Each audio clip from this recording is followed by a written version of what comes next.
Good morning, good morning, good morning. All right, guys, welcome back to another live session. As you may or may not know, if you're new to this space, welcome, everyone. We are decoding. This is a decoding series. This is where I, as a certified and licensed holistic practitioner, both as an exercise coach, corrective exercise coach, as well as a lifestyle coach. Good morning, everyone. Welcome. Go into my archive of books and resources and share them with you all, and then break down certain concepts and ideas. Because so much misinformation has been sort of touted as expert knowledge by celebrities, journalists who are supposed to be unbiased, by the way. If they were free press, and this was still a society that we lived in, which still upheld this notion of free press. You wouldn't have journalists chiming in, or just anyone really, basically, who has a platform chiming in, but has no actual experience or knowledge or expertise in health and wellness. Now, that's not to say that you cannot have an opinion. Of course, have an opinion, as always, but to be giving advice and telling everyone that they should be doing the same thing when you have no idea what you're talking about just makes absolutely no sense. And so really wanting to help give people back the opportunity to cultivate actual knowledge. How do viruses work? What are the effects, of any, of things like this? How do you lose weight? How do you re-engage or activate the pelvic floor in order to get the abdominal wall working again? How do you heal your gut and reverse ailments such as eczema, psoriasis, dandruff, etc.? All of these things are very much within your abilities, but rather than the quote unquote health professionals giving you back the toolage and the toolage, the knowledge and the information so that you can, build up your own skill set for taking care of self, everyone is in fact just decided to not give you any skills or information and wants you completely reliant on a system, an industrial complex, if you will, a medical industrial complex, which is really and truly just designed to keep you sick and take your money. At the end of the day, if dentists and doctors empowered you to heal yourself, they are losing a client. But I want you to be empowered because, again, unless you're at the risk of losing life or limb, I don't really see why you would have to take your way over to a doctor who's not even going to ask you about what's going on in your life. What's your physiological load? Meaning, are you content and satisfied at your career? Are you content and satisfied in your relationships, including romantic ones? Are you eating well? Are you sleeping well? Are you getting enough movement? That's how healthcare begins, is with those very things right there. Those are the fundamentals, because we are more than just physical beings. We are energetic beings. We are spiritual beings. We are emotional beings, right? So all of these things are going to impact our health. So to go to a quote unquote professional in the health space who doesn't even ask you about whether you're sleeping well, if you're drinking enough water, if you're getting enough movement, if you're stressed out because your romantic relationship has gone awry, then you're not in great hands. And I'm going to be honest with you, then you should potentially look at changing who your healthcare provider is. But also, you have allies of the quote unquote medical professionals, right?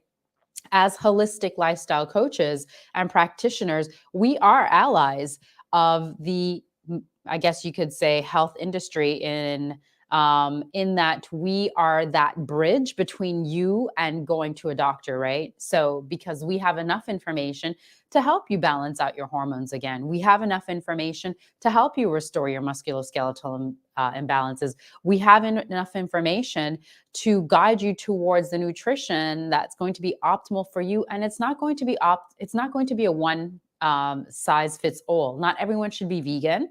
Not everyone should be paleo. Not everyone should be keto, but we help you figure out what's best for you, and we help you cultivate those habits so that you have a prolonged period of time without any health issues, right? Where you are enjoying and not just surviving, but truly, truly thriving in life, feeling good, looking good, in fact, looking great and feeling great, and going out there and pursuing kind of pursuing what it is that you're supposed to be doing, which is following your bliss.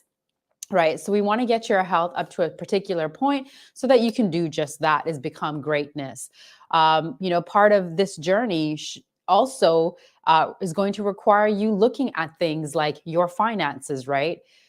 Just as we want you to reach your highest potential when it comes to your health, we want you to reach also the highest potential when it comes to your finances, because frankly, finances can add a great deal of stress, and stress is going to break the body down. It's only releasing more cortisol, which will slow down your recovery, your growth, and your ability to, again, not only survive, but thrive in life. So that's what we're doing with this series. I've titled it Decoding, and currently we're working through Paul Chek's first book, who is also the owner of the Chek Institute, and that is who I'm licensed and certified with as a holistic practitioner and corrective exercise coach. We are all the way now at chapter 9. When I was here last week, oh, and forgive me, I didn't have a session on Monday because I was booked and busy. I am a working holistic practitioner at the end of the day. So was booked and busy on Monday, but I am back now. Now, if you were here last Wednesday when I last did a live, you know that we ended with chapter 5, part 2. Now I'm all the way over at chapter 9. And the reason for that is because the chapters in between are very much going to take you through very specific exercises, exercises that are really worthwhile practicing, especially if you are, if you've read the book or at least have joined these lives and have kind of been reading the book alongside with me, because I talked to you last week about how there are chakras in the bodies, obviously, right? And these chakras correlate to specific segments of the spine. So Paul Chek has curated exercises that, through truly overstanding anatomy, and innervation points and insertion points, etc., he's able to target with these exercises that he's put together through chapters 6, 7, and 8 in his book, How to Eat, Move, and Be Healthy, that address things like, your adrenals, and how that's correlated, for instance, to your root chakra. Things that address things like your respiratory breathing and how that correlates to, which chakra is that? I don't have these memorized, of course. For instance, respiration is... okay, that's not a good one. Not seeing respiration actually on here. But for instance, how if you are suffering from poor digestion, that correlates to zone 3, which would be your solar plexus chakra, right? So exercises that target the solar plexus to help support your digestion. So loads of good information. Obviously, I can only do so much as as I'm bringing this information to you. I can't obviously go through each and every exercise and through all of the chakra points, because these are going to be very specific. But that is kind of what the benefit is, if you are able to get this book for yourself. So moving on. This morning, we, like I said, are on chapter 9. I want to read to you this little cartoon character. I'm going to show you. It's always good to begin with a bit of humor, yeah? A spot of humor never hurt anyone. So as you can see, we have 2 figures here. We have someone who's extremely fit and someone who is not. It seems to me like one person is a personal trainer and the other person is probably someone who is working a 9-to-5 desk job and is in need of restoring their health. So I'm going to read to you this short little cartoon, yeah. We'll call him the corporate worker. Says, "Do you think you can help me get in shape? I'd love to look like what you look like," he says to the fitness trainer. Fitness trainer says, "Sure, buddy, I can whip you up into shape. Get changed and we'll get started. Let's warm up first." So now he has, now the trainer has the corporate worker on a treadmill. And as you can see, the guy is huffing and puffing and sweating profusely. "All right, now you're ready to begin. Let's start with some squats, some Smith squats. Ready?" And the gentleman, the corporate worker, says, "I don't think so," with a grimace on his face, expression on his face. "Okay, squat now, Bob, squat." And then the worker says, "Are you sure this is safe, Jim? I'm afraid to move." And next thing you know, we see this corporate guy in the doctor's office with the doctor behind the desk saying to him, "Hey, Bob, welcome back. How's your back doing?" And Bob, who's a corporate 9 to 5 guy, says, "It was okay, doc, but then I started working out thinking losing weight would help. I was running on a treadmill, doing squats, and the doctor now cuts him off and says, "I told you to get some assisted exercise, not resisted exercise, not resistance exercise. We need to up your ad meds." So now that's the doctor scolding the 9 to 5 employee. And then the doctor goes on to say, "Doesn't your trainer know that you have a herniated L5-S1 disc, DJD, DDD, ADD, osteoarthritis, BPH, high blood pressure, you're a type 2 diabetic, you're going through andropause, and that you're taking beta blockers, Prozac, Xanax, corticosteroids, Dilatin, baby aspirin, Ritalin, and then that you're addicted to no dose." So, and this is precisely kind of highlighting why it's beneficial to get a holistic practitioner who's more than just a trainer. Holistic practitioners like myself that are trained through the Czech Institute, we are corrective exercise coaches. So we measure and assess the body before we put you in any kind of program. Because not everyone should be training, quite frankly, right? Because of the assessments and the questionnaires that we put you through before we begin working with you, we're able to, again, look at the whole person. How are you doing physically? How are you doing emotionally? How are you doing spiritually? How are you doing as far as your hormones? Are you able to recover and repair? You've heard me say this before, but if you weigh 300 pounds as a trainer, am I going to take you in the gym to train you? No, I'm not. Because quite frankly, if you're weighing 300 pounds when you come to me, you are already, for lack of a better term, weight training. By virtue of the fact that you're carrying all this added weight, maybe 150 pounds or more, you are consistently weight training, right? Not to mention you're already doing quote unquote cardio by virtue of carrying too much weight. Your heart and your lungs are already under stress, major stress and duress. So why would I put you on a treadmill? Why would I put you in the gym for any kind of resistance training? No, we're going to first address your nutrition, your hydration, your sleep.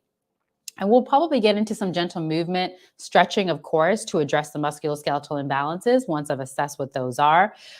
Walks and things like that get you out in nature to reconnect to your body and to self and to help bring down your overall stress load. But to put you in the gym just means that you're just going to break down that which is already breaking down, right? So, funny cartoon, but more importantly, the message is clear. You don't need to necessarily be in the gym. It really does depend on the person and what they're going through at the time. So just like nutrition is not a one size fits all, neither is weight loss, neither is restoring muscle mass, et cetera, et cetera. So better to go with people that are truly experts in what they know and have studied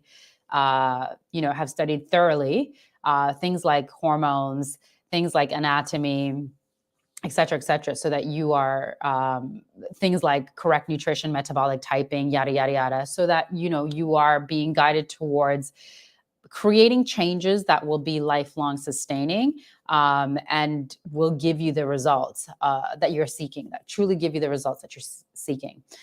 So to the book, here we go. Numerous statistics and references available today indicate that levels of disease, dysfunction, drug dependence, and obesity are at an all-time high. People's activity levels are at an all-time low, with only about 3% of women and 8% of men participating in regularly scheduled exercise.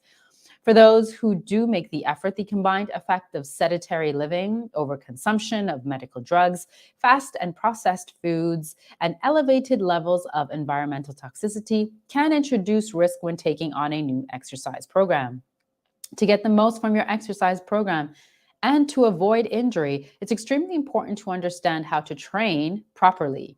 In addition to consulting your physician before embarking on an exercise program and listening carefully to what they say, as Bob found out on the previous page, it's referring to the cartoon that I just read you all, the following considerations will save confusion down the road. Number one, throw your scales away. The scale doesn't tell you how much fat you've lost nor how much muscle you have gained, both of which are vital to your health. Numerous patients and clients have told me that they give up on exercise programs because they were gaining weight. When asked to describe their program, it was obvious they were adding much needed muscles, which were more dense than fat, thus the weight gain. Then, when they thought they were gaining fat, they made a common mistake. They would cut out calories. Cutting calories is generally a disastrous thing to do. The body's response to caloric restriction is to decrease the number of enzymes in the body that burn fat and increase the number of enzymes that store fat. Dun, dun, dun. For all of you looking for light this and sugar-free that and zero-calorie this, pay attention. This is why you are starving yourself and not getting any real benefit in terms of your weight loss journey.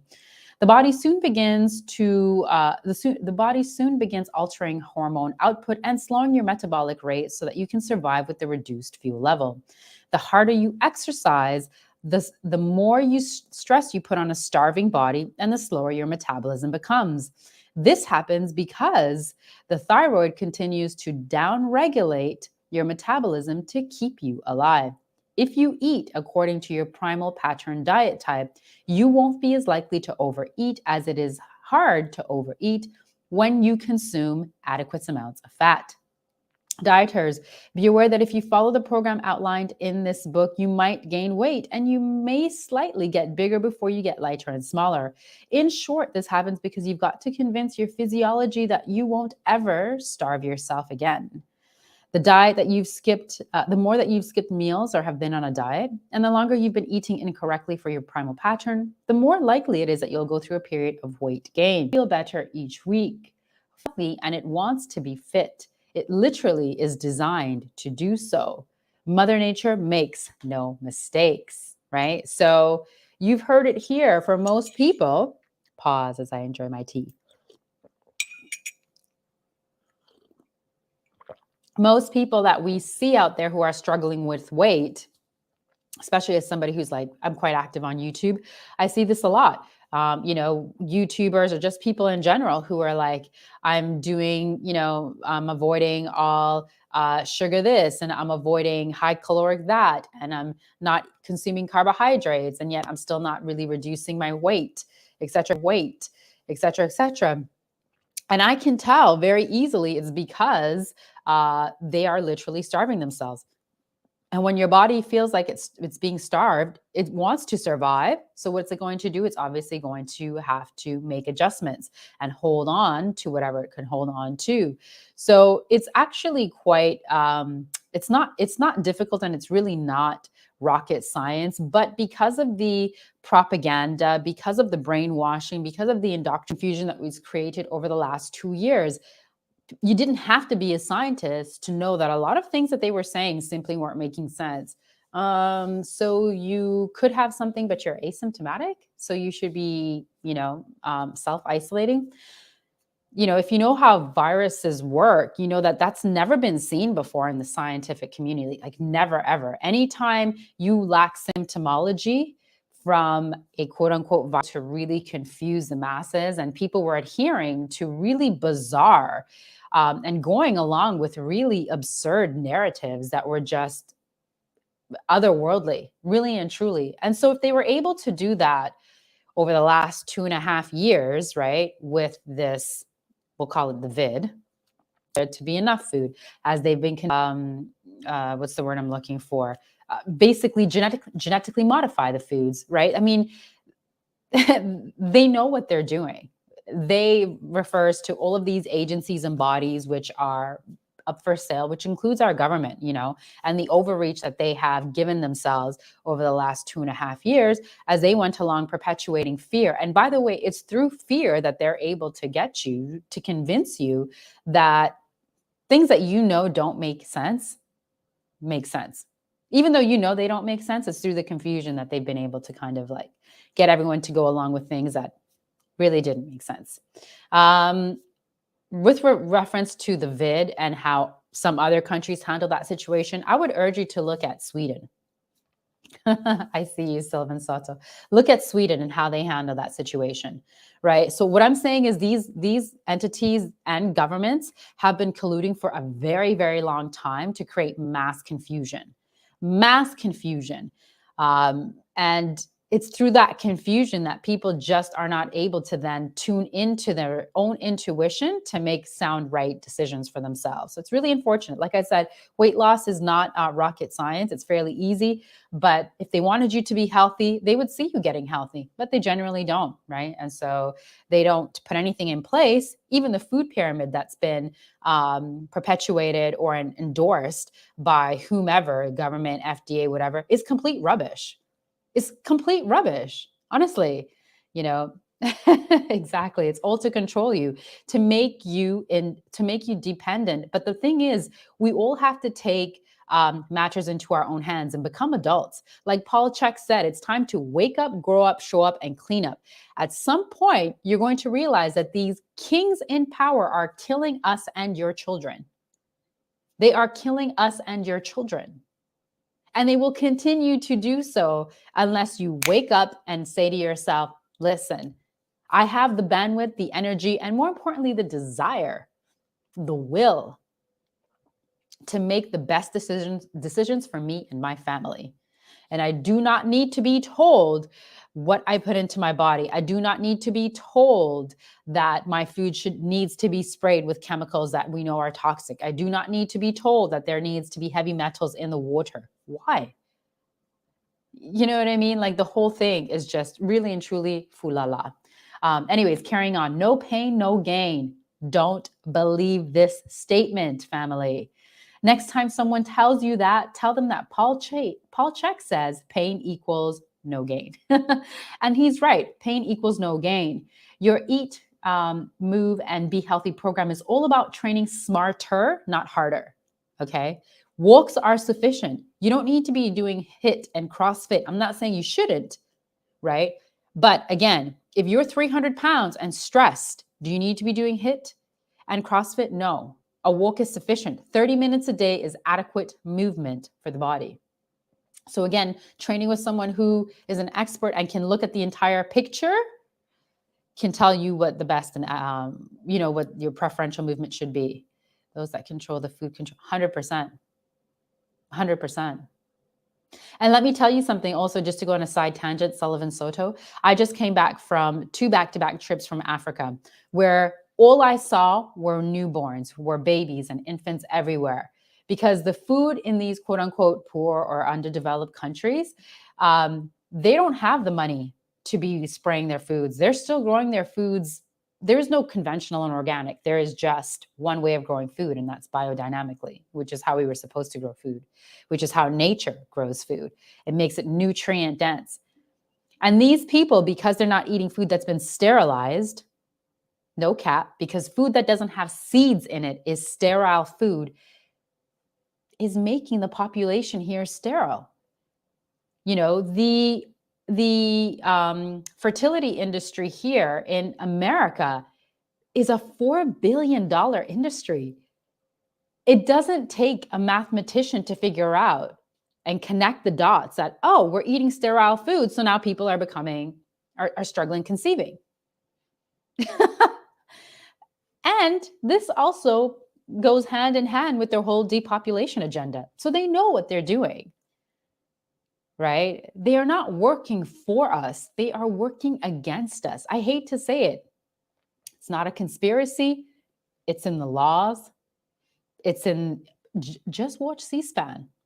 I mean, the whole thing is just a circus designed to create polarity and to create strife, and the way that the blue side, is paying to support the red side is paying to support the blue side. all of that confusion that they're doing, just kind of like propping each other up and all the rest of that, it's all smoke and mirrors. It's really all smoke and mirrors. It's very sad and unfortunate, but anyways, that's not what we're here for today. So our goal is to train, not drain. Okay. Your body gets stronger at rest, not when you're exercising. Exercise is merely the stimulus that triggers the growth and repair response that builds more muscle, increases metabolism, and makes you stronger. Your Eat, Move, and Be Healthy program focuses on compound exercises. Such exercises use more muscle so that they burn more calories, which will in turn increase your metabolic rate. Many Swiss ball and primal pattern exercises use practically every muscle in your body at once. This is the best way to elevate your metabolism and burn off unwanted fat. Let's talk about medical drugs. If you're currently on at least one medical drug, you should always have your doctor approve your participation in your exercise program. Also consider the following precautions about medical drugs whilst on this program. Number one, as your body begins to feel, look, and function better on your Eat, Move, and Be Healthy program, the same doses of medication may begin to produce more pronounced side effects. This is because the healthier you become, the less your body generally needs any given drug. If you notice unusual symptoms, consult your doctor about reducing your dose or stopping the drugs altogether. Number two, some drugs are addictive and should be eliminated over time. Don't go cold turkey with medical drugs without your doctor's guidance. Number three, many drugs such as beta blockers affect heart rate and blood pressure, sometimes making it difficult for you to elevate your heart rate even during exercise. You need to know the side effects of any drug you're taking to understand why you feel a given way as your body's physiological functioning improves.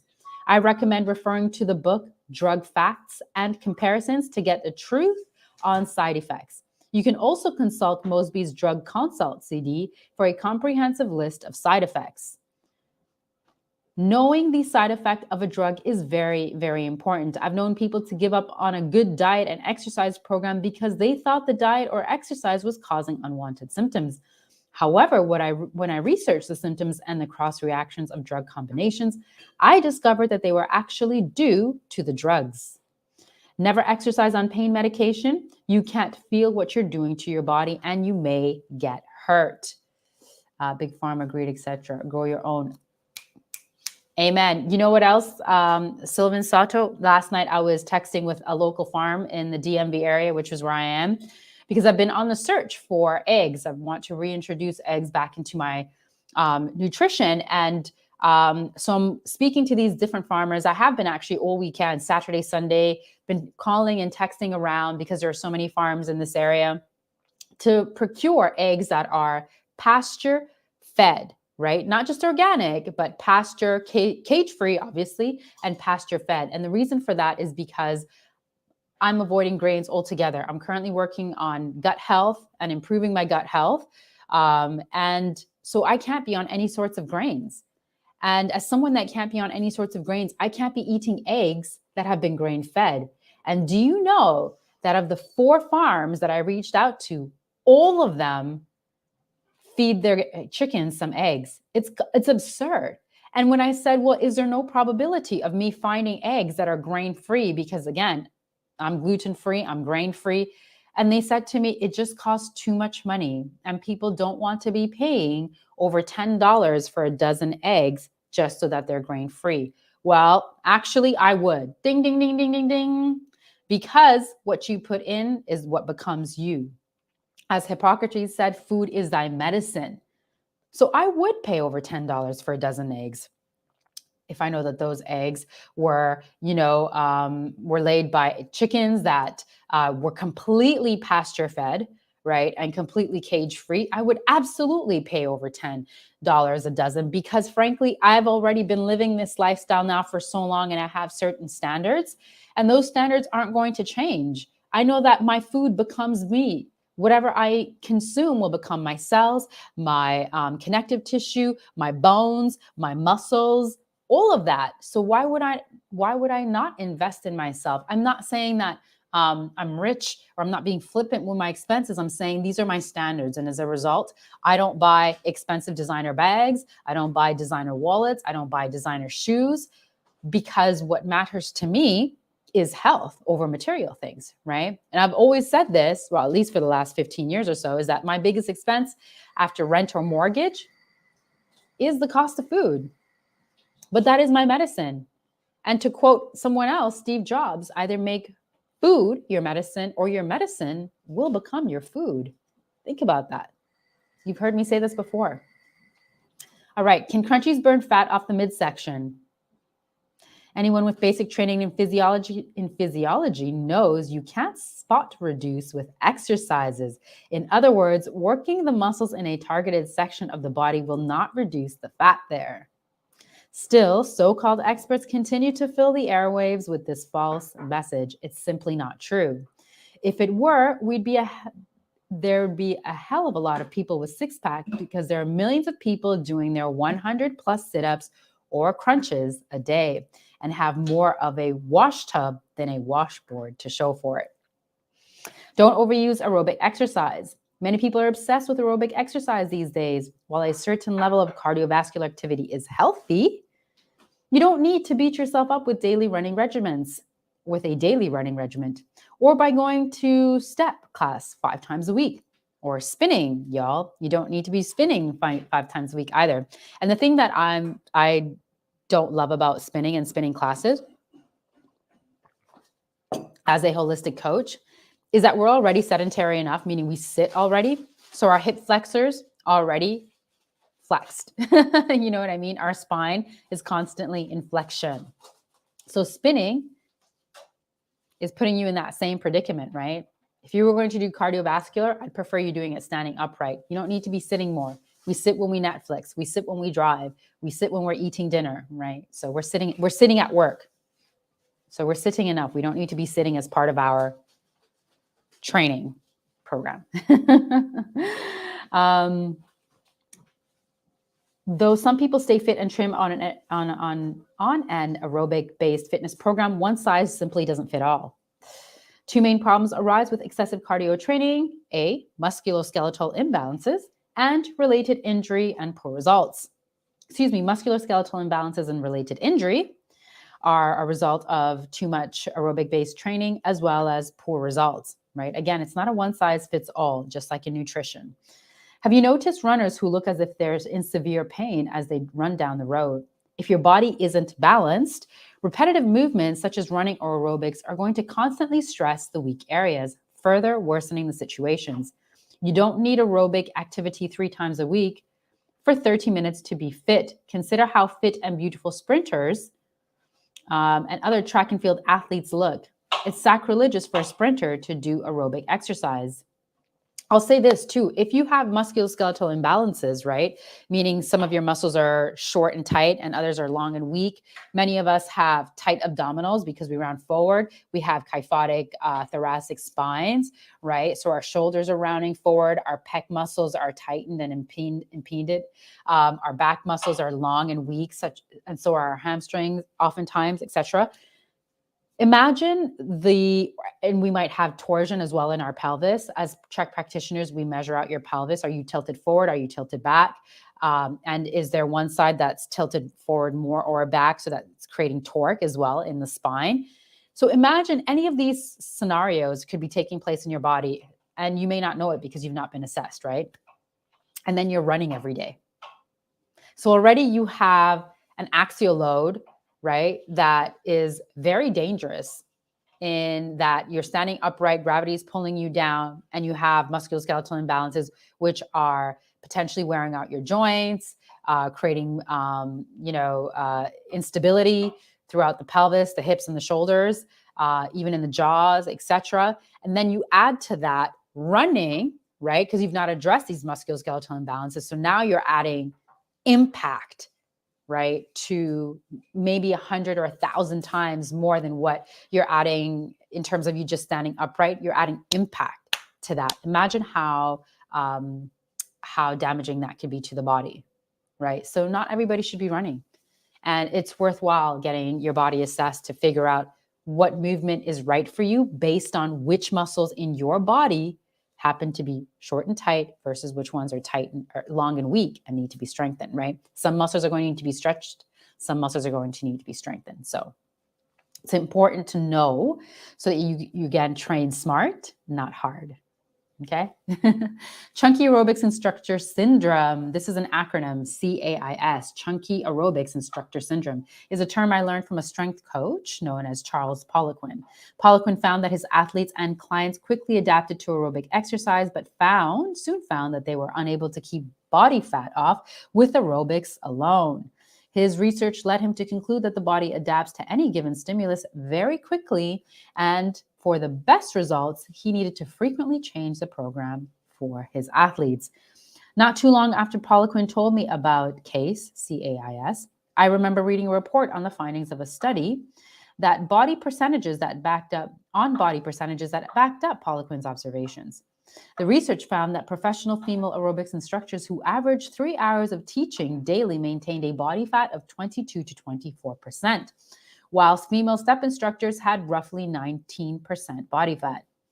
These body fat percentages may seem low compared to anyone with a Budweiser tumor over their belt line, but consider that the average Olympic athlete hovers at around 13% body fat for females and only 8% body fat for males, and many of them train less than 3 hours a day. Go to any gym for proof of CAIS, which is again chunky aerobics instructor syndrome. There you'll find women who have logged thousands of miles on their favorite treadmill or who have worn out 3 sets of pedals on their favorite stepper, yet their body shape never seems to improve. If you don't find them on the machines, you can usually find them in the snack bar buying, oh, there goes my alarm, buying another bottle of fluorescent blue sugar water and some designer performance bar. So what's the answer? Keep your body guessing. That's the answer. There are many effective ways to keep lean and not to overutilize aerobics. Here are some options. Mix your training schedule by alternating resistance training with aerobic days. Rest the day in between or after these 2 training days. You can also add aerobics training to the end of a resistance training program workout.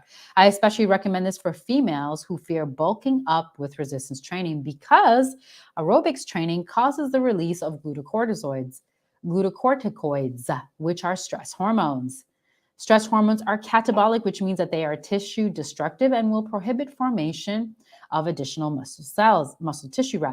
This is one of the reasons many distance runners look like they've just escaped a gulag work crew where their biggest meal was 4.5 pinto beans and a scent of beetroot. As little as 15 to 30 minutes of aerobic training a day will do the trick on resistance training days. And 30 minutes is acceptable as a workout with most aerobic activities.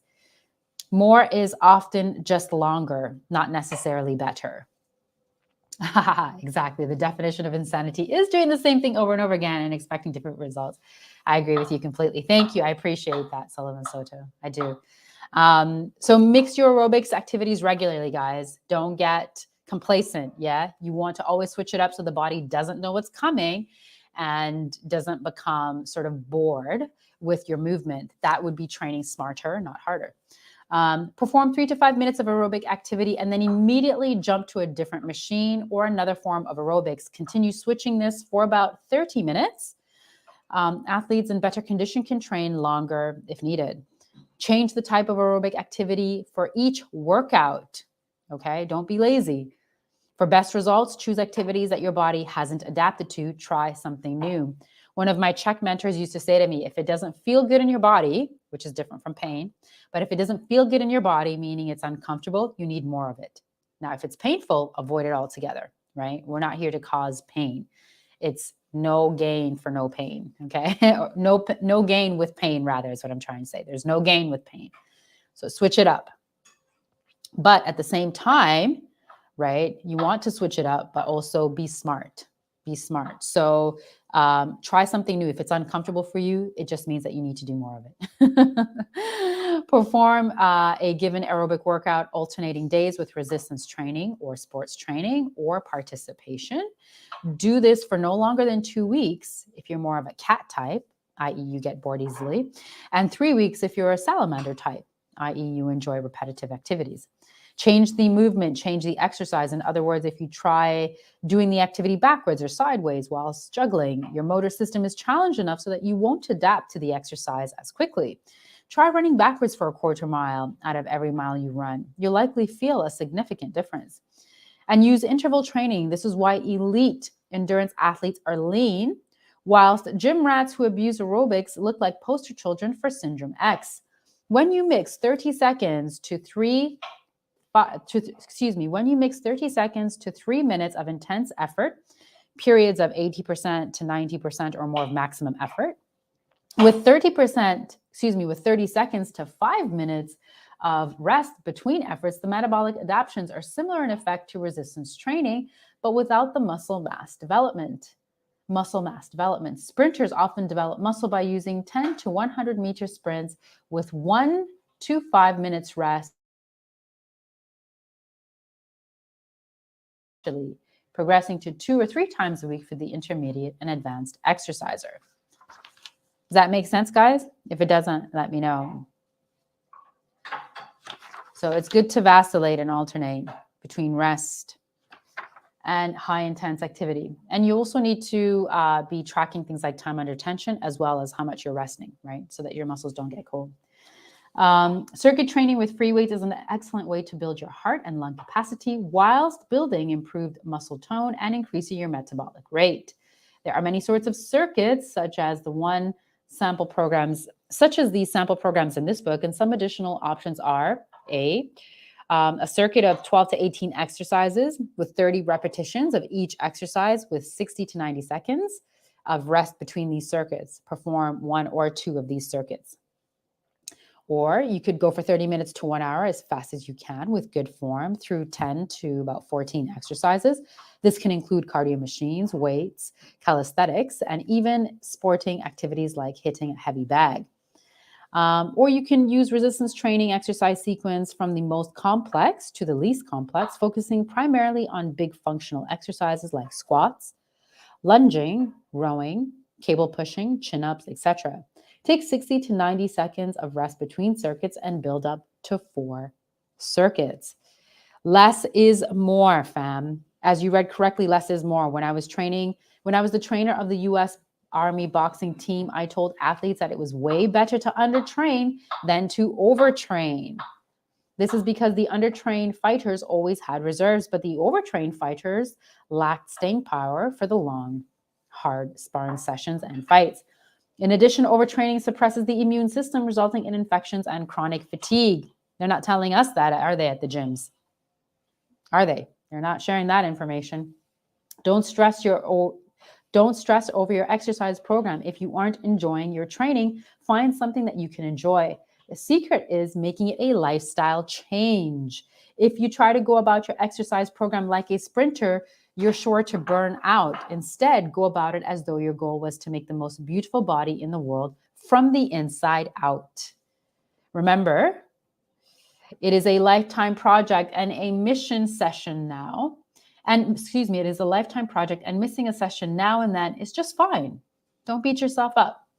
Be consistent, enjoy yourself, and the joy of doing it will have more health benefits than stressing over the days that you missed. See? Be kind, compassionate always to yourselves. And it becomes easy breezy, lemon peasy, right? So to speak. It's not rocket science, like I said to you all. It's just that they create a lot of confusion, they being the entities that are supposed to be leading us and serving us, who are instead busily trying to confuse us and control us, and having a great deal of success with that. So again, this is why I'm sharing these resources with you all, is to empower you. Take accountability and responsibility for self. Stop paying attention to the indoctrination and the brainwashing, and tune into your own intuition, because I suspect that many of us knew over the last 2.5, 3 years that a lot of the stuff that they were telling us was were mistruths, right? And I'm sure you know the same thing when it comes to food. Margarine is plastic. Eat butter. Okay? Make sure it's quality. Don't worry about taking the egg yolk out and changing the chemistry. Eat an egg. Just make sure it's free of grains, cage-free, pasture-fed. You know what I mean? I'm sure most of us already know this. I just think that we've allowed ourselves to be very cerebral. And because we live up here instead of our bodies, even when our bodies is telling us, this doesn't feel right, you know, sounds like what they're telling us might be some foo-la-la. Breast milk is not great. I should be using formula instead. I don't know. Nature doesn't get it wrong, though. I mean, just tune out the noise, which is especially hard now with social media, and go inside. Go inside. You have a gut instinct, and it's delicate and it's subtle, but it's there. Tap into that. That will be your best mate. All right, signing off. I have to go. Thank you all for tuning back in. I appreciate you and for chatting and for commenting and being engaged and involved. Until next time, all have a great day and week. Get free and stay free.